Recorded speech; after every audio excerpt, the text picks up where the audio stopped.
My name is Penny and I'm an addict. Flip, I'm all shared out now. I'm just going to start from the beginning. Before I start, I'm actually very grateful to be sitting in this chair today. Me alone, using my own tactics, I don't think I'd be sitting here if it wasn't for these rooms and if it wasn't for my higher power, which is sitting around this room right now. I grew up in a very normal family. Now I can see that. Back then I didn't. My mother and father were together, and my father, when they first got married, my father left school so that he could start working and make sure that I had everything I needed. And to be completely honest, I was a spoiled little brat. I wasn't grateful. I was an only child, and I was I believe that the world owed me something from a very, very young age. I'm a very resentful person, to the point where when I was about 3 or 4, my brother passed away, and I was angry with him for passing away. I was the kind of person who said, how dare you leave me here with these people? Because I hold on to anything as an excuse for anything to use. Sorry, my head tends to go on a tangent every now and then, so just bear with me. So I went into preschool, and most people do not believe me when I say this. I went to a preschool called Little Snobs. I kid you not. I have a school report to prove it. It was called Little Snobs. And in my neighborhood, while all the other kids were hanging out, I was doing ballet classes and I was doing swimming lessons and stuff. So I started thinking that I was much better than all these other people. I was entitled. I thought I was God's cousin. I thought I was way up there from a very, very young age. I went into primary school, and in primary school, I struggled to make friends. I did not know how to make friends because I didn't know who I was. The kind of background that I come from, my father's side of the family was very poor, and then on my mother's side of the family, they were very rich. So when I was with this side of the family, I was that way, and when I was this side of the family, I was a certain way as well. So I started very early to learn how to be a social chameleon. Penny was whoever you wanted her to be at that time. So when I started making friends in primary school, that was the kind of person that I was. When I was with the nerds, I was a nerd. When I was with the punks, I was a punk. When I was with the bullies, I was a bully. And then I'd go home and I didn't know who I was because I was now alone. I used to love reading a lot, but it wasn't a hobby type of reading. It was an escape. For me, when I read, I became for a very long time, I believed I was a vampire. Because I wanted to be the characters that I read about. I wanted to be anyone but me. So throughout primary school, that's what I was doing. I was jumping from friend to friend, and when they started to see the real me, I'd go to another friend, and when they started to see the real me, so that was my cycle. I also learned how to steal. I wasn't very good at it, but I learned how to steal. My father never used to use wallets. He used to keep his money in the ashtray. So what I used to do, I used to steal that money and go buy sweets and stuff for the kids in primary school. Now, bearing in mind, in primary school, 2 rand is a lot. Like, you're a freaking millionaire if you've got 2 rand. So that's what I used to do. I used to buy my friends. And then when that stopped working, because obviously being the addict that I am, I wasn't very good at stealing, so I got caught.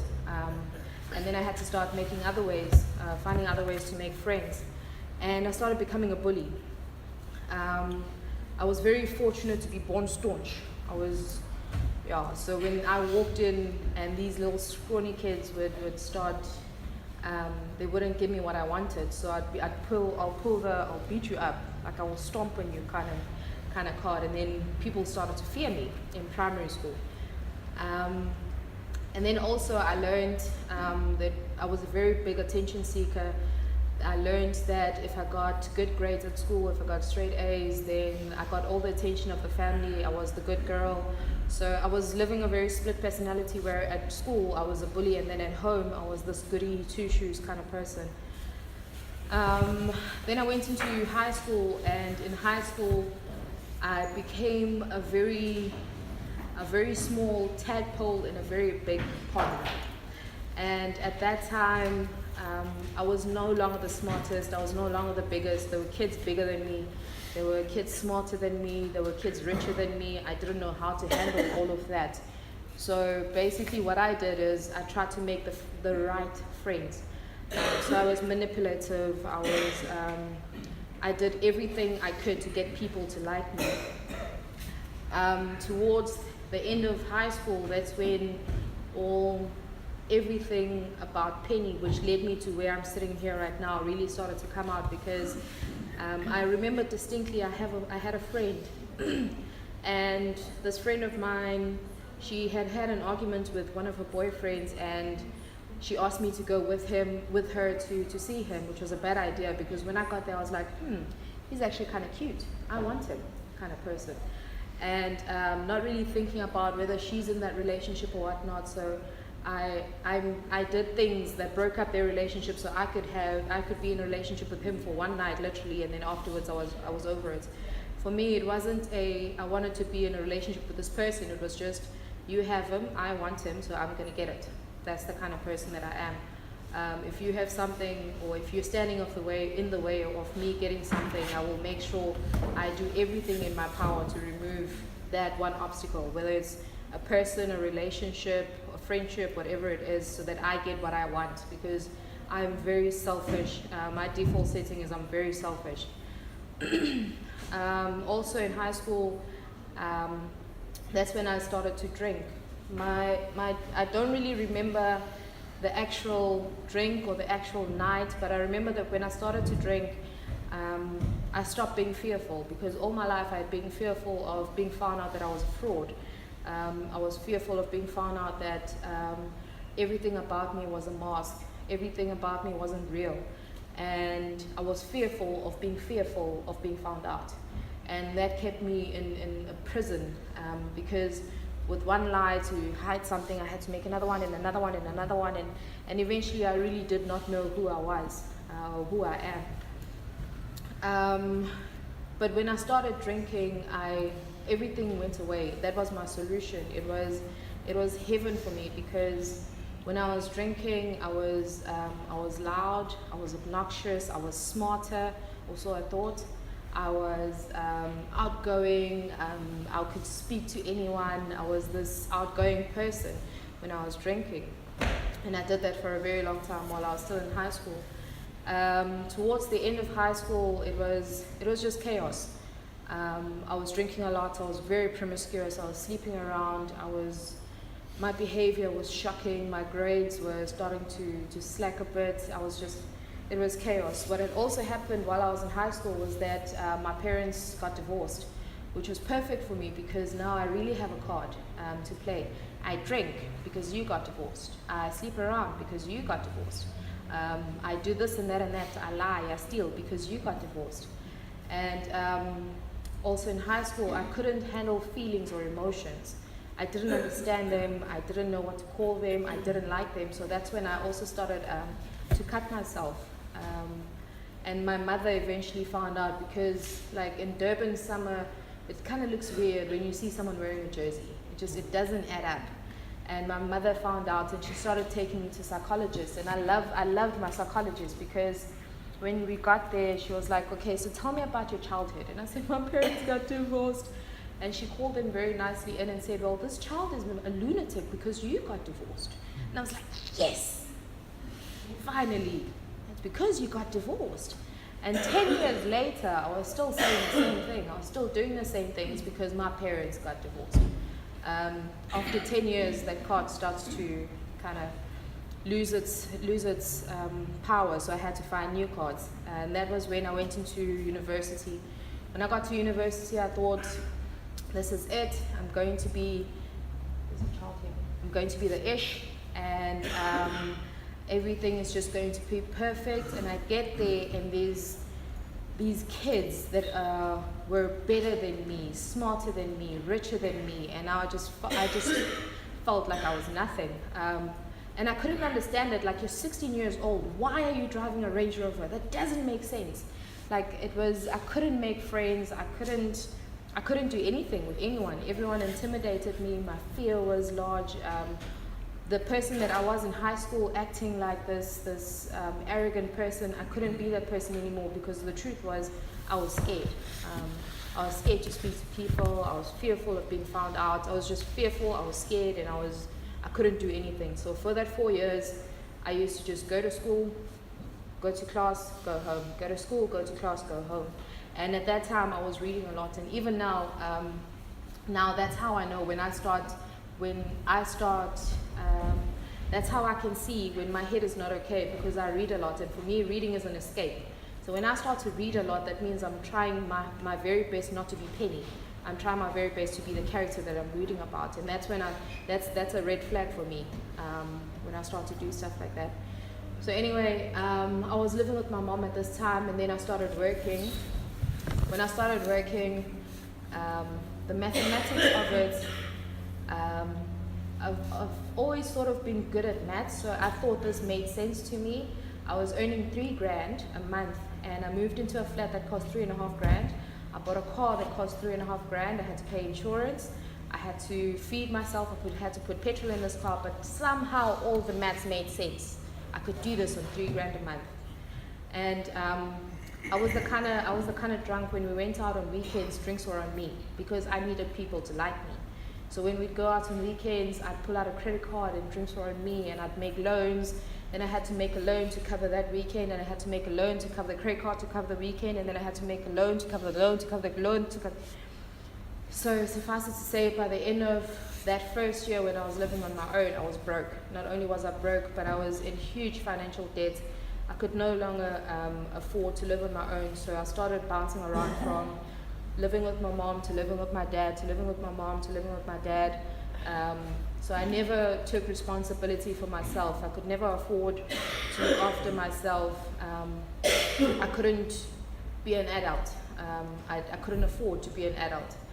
And whenever I'd have one small argument with my father, I'd move back to my mom. And then I'd have an argument with my mom, I'd move back to my dad. And that's the kind of jumping around I used to do. I was very manipulative, especially with my mom. My mom was a very big point for me when I did my step 4 and 5, but I'll get to that later.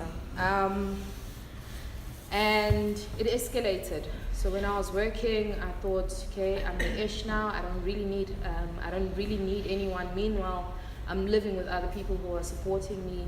At work, I used to pretend to be this huge superwoman. No one had to know what was going on. I had to hide it from everyone at work.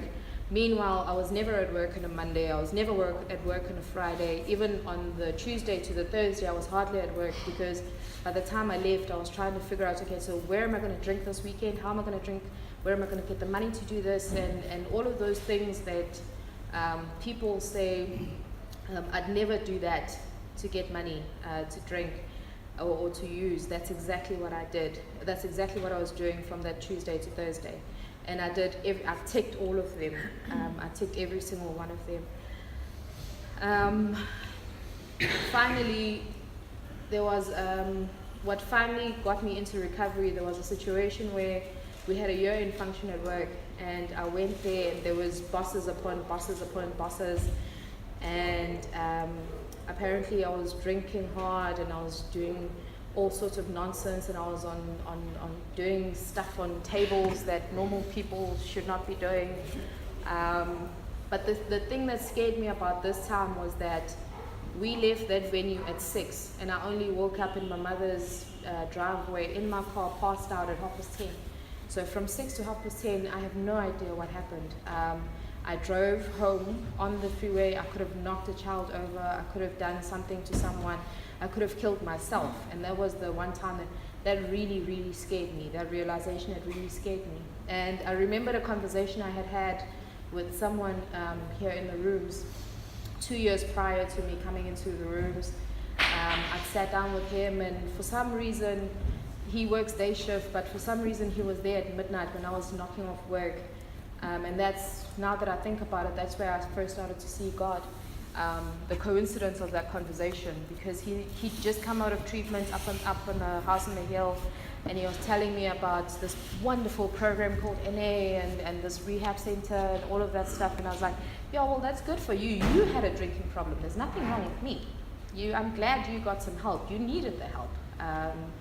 And when that incident happened at work 2 years later, I remembered that conversation. It took me about 3 days to recover from that binge, and I phoned this guy up, and I was like, okay, I think I might have a tiny problem, just a tiny one.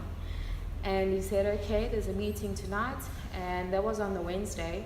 And I went to the Nkoma's meeting on the Wednesday, and I remember sitting outside that first meeting in my car. And that weekend before I went into the meeting, I was like, I'm never doing this shit again. I'm done. Like, I'm not doing this again.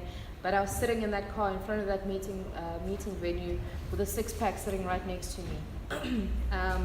And the guys were standing outside having a cigarette before the meeting started, and I downed the entire six-pack before I went into the meeting.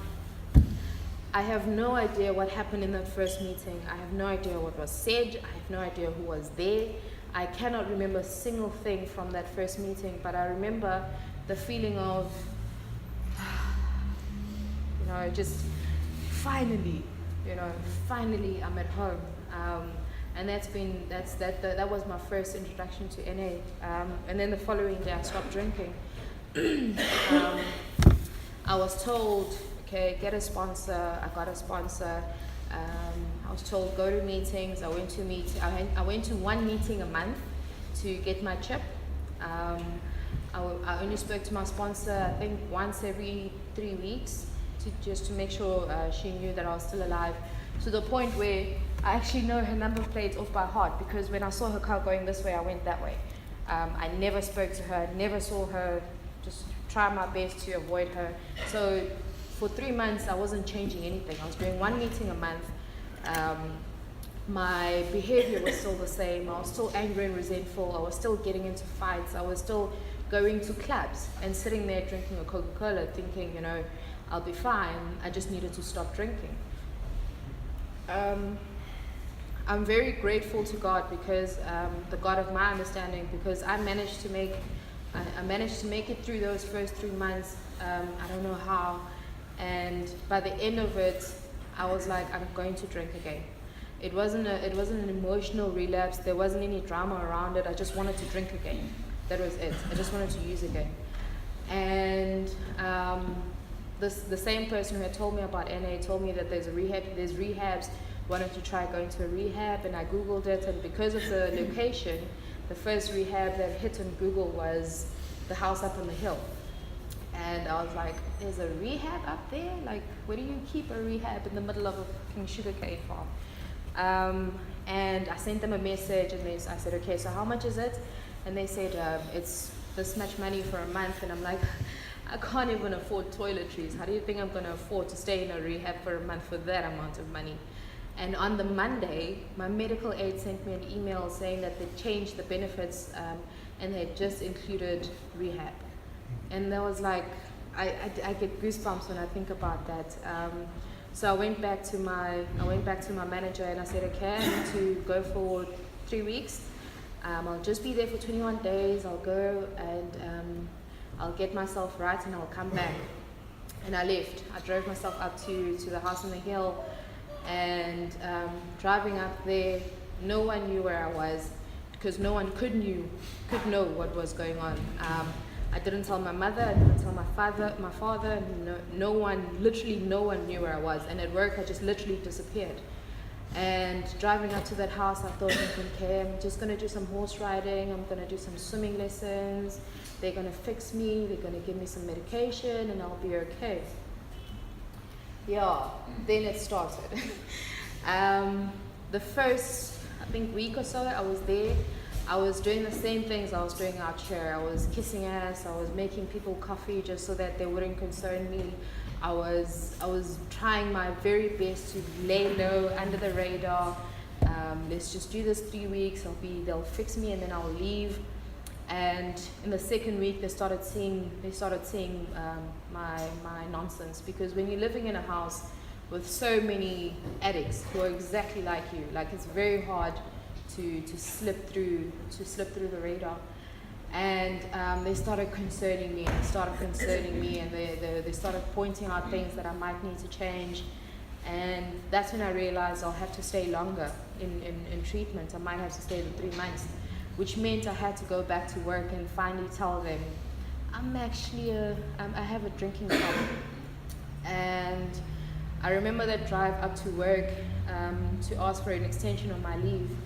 And there was another boss now which I'm very grateful to him now, because I sat there and they were like, yo, Penny's been in rehab and she needs to stay for 3 months, so can you extend her leave? And they're like, yeah, no, we knew you had a problem, so just take her. Go and stay in rehab for however long you need. We'll sort everything else out here. And I was like, how did you know?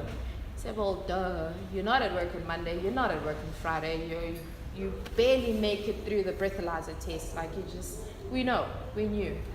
And I don't like crying, but I sat in that meeting like, and I broke down, and I'm so grateful I wasn't wearing makeup that day. And then I went back into treatment, and I really started doing the steps. And the kind of person that I am, I've always been a goal-orientated person. So if you want me to do something, what's in it for me? I remember when I first came into the house, I had a buddy who'd been there for 3 months, and she had this amazing leaving group where she sat around and everyone was saying nice things about her. And the only real reason, if I'm completely self-honest, the only real reason why I stayed in rehab for that 3 months was for that leaving group. I wanted everyone to sit around and bask in my glory and just tell me what an amazing person I am. And towards the end of the 3rd month, when I was supposed to leave the following week, my counselor called me in and said, well, we suggest you stay a 4th month. And I'm like, oh, my bags are packed. And I was like, and I could see this leaving group, and it wasn't happening anymore. But the awesome thing with that 4th month is I was traveling to work and back. So I was going out into the real world and going back into the house, and I became resentful. I didn't like having to go and work in the normal world and have to come back and deal with 50 other addicts that needed my attention. I didn't want to do that, and I started becoming resentful. And that first week of that 4th month, it was horrible for the other people. I couldn't see it, but it was horrible for the other people that I was staying with. And on that Saturday, my counselor called a group for me, and she said, okay, so tell us how Penny's made you feel. And I just saw the whole room, the hands just went up. And she's been a downright bitch, and she's been doing this, and she's walking around here like she's a counselor, and she's doing this. And I'm like, me? No, can't be me. Must be talking about another one. And but the awesome thing about it is, if it wasn't for that group, I don't think I'd be sitting here right now, because I finally had other people telling me what I was really like. And I stayed for that 4th month, and eventually I did have my leaving group. And when I left treatment, I went back to live with my dad, because I couldn't afford to stay on my own. And I had to be honest with myself and look at my finances and say, I can't. My father's buying me toiletries, and I'm sitting there smoking, Marlboro Golds. Like that stuff doesn't make sense to me, because I didn't want to face my reality. That's the kind of person that I am. I moved back home, and the only thing that I could see was 1 year. I need to do that 1 year share. That 1 year share is the only reason I'll stay in the rooms. After I do my 1 year share, then I can disappear. And this is where God also worked for me, because Wendy forgot my 1 year. So I didn't get to do my 1 year share. And from there, I started to realize that recovery for me, be it not a big milestone, like the main point that I'm clean today, that is a milestone for me, and it's not an event. It's something that I have to live continuously, and not doing that 1st year share that's the lesson I got out of it. Another thing for me with my 1 year was I wanted to get into a relationship, and literally on my 1 year, on my 365th day, I got into a relationship that lasted 2 weeks. And in that 2 weeks, we had more arguments than a couple has in 7 years. It was chaos, because I was not ready for a relationship. The obsession of sending messages, okay, I see blue ticks, why haven't you replied? I saw you were online, why aren't you speaking to me? Why does this mean you don't love me anymore? Why aren't you saying you love me 5 times a day? What's going on? Like, it was chaos. And we used to argue about that kind of stuff, because all of this was going on in my head. And then eventually the relationship ended 2 weeks later. About a month after that, a day after that, I was like, I'm done with relationships. I'm not doing relationships anymore. A month later, I got into a relationship.